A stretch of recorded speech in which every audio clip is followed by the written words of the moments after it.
जय मां दुर्गा दर्शकों, मैं रूपाली शास्त्री आप सबका स्वागत करती हूं अपने चैनल में। आज हम आपको बताएंगे कि एक ही दिन में आप हनुमान चालीसा कैसे सिद्ध कर सकते हैं। ज़्यादातर घरों में हनुमान चालीसा की पुस्तक पाई ही जाती है और सब लोग इसका पाठ भी करते हैं। इसका पाठ करने के बाद भी आपको संपूर्ण फल नहीं मिल पाता है। आपको संपूर्ण फल क्यों नहीं मिल पाता है? क्योंकि आप सही विधि से यह पाठ नहीं करते हैं। आज हम अपनी वीडियो में आपको यही सब बताएंगे कि आपको हनुमान चालीसा को एक ही दिन में कैसे सिद्ध करना आ सकता है और आप इसका पूर्ण फल कैसे प्राप्त कर सकते हैं। आपको अपने घर में एक चौकी लगानी होगी। चौकी का मुख है वो जो साउथ की तरफ ही रखना होगा। उस पर लाल कपड़ा बिछाकर हनुमान जी की कोई भी मूर्ति या प्रतिमा आपको रख लेनी होगी। थोड़े से आपको चावल लेने होंगे और एक मिट्टी की सुराही लेनी होगी और एक आपको लेनी होगी सुपारी, जिसके ऊपर आप मौली लपेटकर उनको गणेश जी की तरह स्थापित कर सकते हैं। एक तरफ आप थोड़े से चावलों को रखें। ये चावल आपके पितरों का स्थान ग्रहण करेंगे। उधर आपने जो मिट्टी की सुराही ली है उसके ऊपर एक नारियल रखें। नारियल को लाल कपड़े में लपेटकर ऊपर मौली लपेटकर जरूर रखें।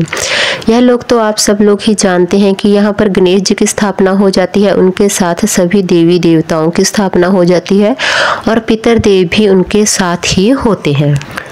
उसके बाद आपको वहाँ पे देसी घी की जोत लगानी होगी, मतलब दिया जलाना होगा और धूप बत्ती भी जरूर लगानी होगी। इसके बाद आपको प्रसाद के रूप में कुछ ही वहाँ पे रखना बहुत ज़रूरी होगा। जैसे आप हनुमान जी की पसंद के बूंदी के लड्डू, मिश्री या मिष्ठान के लिए भोग लगाने के लिए घर से चीनी भी रख सकते हैं।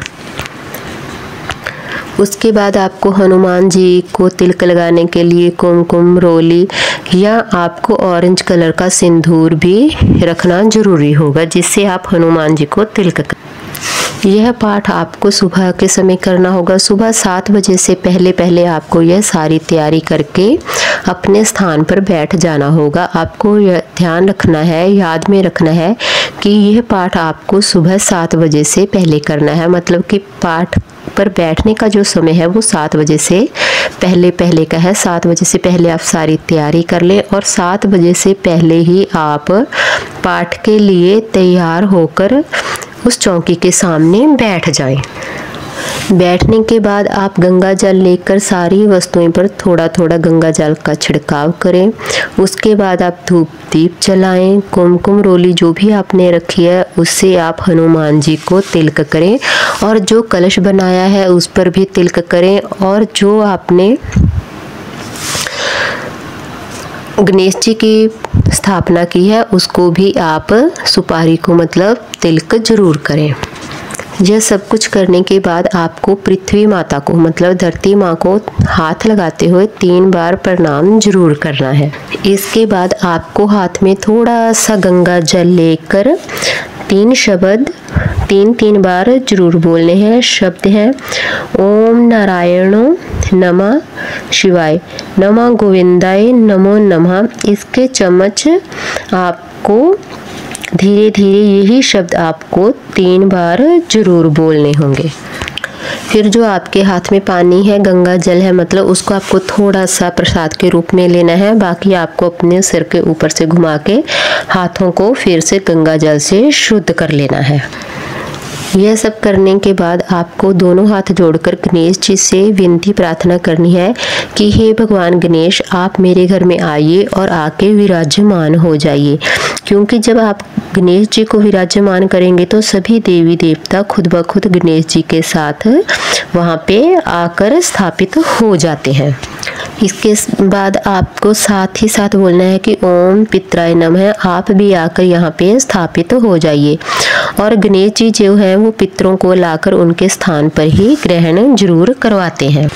इसके बाद आपको अपने कुल देवी देवता को भी प्रसन्न रखने के लिए उनका आह्वान भी करना है। उनसे भी आपको प्रार्थना करनी है कि हे मेरे कुल के देवी देवता, आप भी आकर अपना स्थान इस पूजा में जरूर ग्रहण करें। इसके बाद आपको हनुमान भगवान से भी दोनों हाथ जोड़कर प्रार्थना करनी है कि हे हनुमान भगवान, मैंने आपके लिए चौकी लगाई है, आपकी मूर्ति सजाई है। यह पाठ पूजा हवन जो भी करने जा रहा हूँ, जहाँ करने जा रही हूँ, हूँ, मैं ये सिर्फ आपके लिए ही करने जा रही हूँ। इसलिए आप आएँ मेरे घर में और इस चौकी पे पधारें, इस चौकी पर आप स्थापित हो जाएं। आपको हनुमान जी से प्रार्थना करनी है कि आप आएं और आकर यहाँ पर अपनी स्थापना करें, आप मेरे घर में रुकें, मेरे घर में वास करें। यह विधि करने के बाद आपको क्या करना है, थोड़े से चावल लेकर अपने हाथ में, उसके बाद आपको हनुमान चालीसा का जो पाठ है वो ध्यान पूर्वक शांति से धीरे धीरे करना शुरू कर देना है। जब आपका यह पाठ है जो वो संपूर्ण हो जाए, पूरा हो जाए, उसके बाद आपने भोग लगाने के लिए जो भी चीज़ लेकर आए हैं, लड्डू, चीनी या मिश्री या कुछ भी आपने रखा है, उस चीज़ का आप भगवान को भोग लगाएं।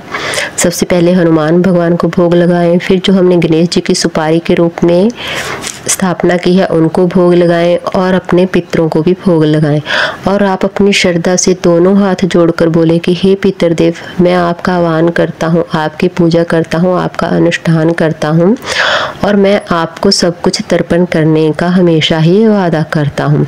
इसी तरह से आप भगवान गणेश जी से भी प्रार्थना करें कि हे भगवान गणेश, आप मेरे पे कृपा करें, मेरे घर में वास करें, हमेशा सुख समृद्धि बनाए रखें, मेरी मनोकामनाएं पूर्ण करें। इसके बाद ऐसे ही आपको श्री हनुमान जी से भी प्रार्थना करनी है कि हे भगवान हनुमान, आप मेरे शत्रुओं से मेरी रक्षा करो, मेरे घर में पधारो, मेरे घर में वास करो और आप जो भी है मेरी मनोकामना वो सब पूर्ण करो। मैं आपकी इस पाठ पूजा विधि को अच्छे से निभाने का आपको वचन देता हूँ, इसलिए आप भी मेरी सभी मनोकामनाओं को पूर्ण करें। इस तरह से प्रार्थना करते हुए आपको वह पूरा करके पाठ मतलब उठ जाना होगा। इसके बाद आपको अच्छे से घर में जितने भी लोग हैं सब में वो प्रसाद चाहे किसी भी रूप में है जो आपने लेकर आए हैं, उनका भोग लगाया है, वो खुद भी ग्रहण करें और अपने घर वालों को भी दें। इस प्रकार से आप लगातार 5 मंगलवार अगर यह काम कर लेते हैं तो आप हनुमान चालीसा को सिद्ध कर लेते हैं। हनुमान चालीसा सिद्ध होने के बाद तो आपको मालूम ही है कि कोई भी शत्रु आपके आसपास नहीं आएगा, आपके सभी मनोकामनाएं पूर्ण होंगी और हनुमान जी हमेशा ही आपकी रक्षा करेंगे। इतनी बात तो आप सब लोग जानते हैं कि जिसकी रक्षा हनुमान भगवान करते हैं उसका कोई कुछ नहीं बिगाड़ सकता है। इसलिए आपको हनुमान भगवान जी की यह 5 मंगलवार लगातार इसी विधि पूर्वक हनुमान चालीसा का पाठ करके इसको सिद्ध करना होगा। जिन लोगों ने भी आज तक हनुमान चालीसा को सिद्ध किया है उन सब ने अपनी मनोकामनाएं पूर्ण की हैं और हमेशा ही हनुमान जी ने शत्रुओं से, बुरी शक्तियों से उनकी जो है रक्षा की है। आपको हमारी जानकारी कैसी लगी हमें कमेंट कर जरूर बताएं। जिन लोगों ने अभी तक हमारा चैनल सब्सक्राइब नहीं किया कृपया वो चैनल को सब्सक्राइब कर लें, लाइक कर लें और कमेंट कर लें और शेयर भी जरूर कर लें। जय मां दुर्गा।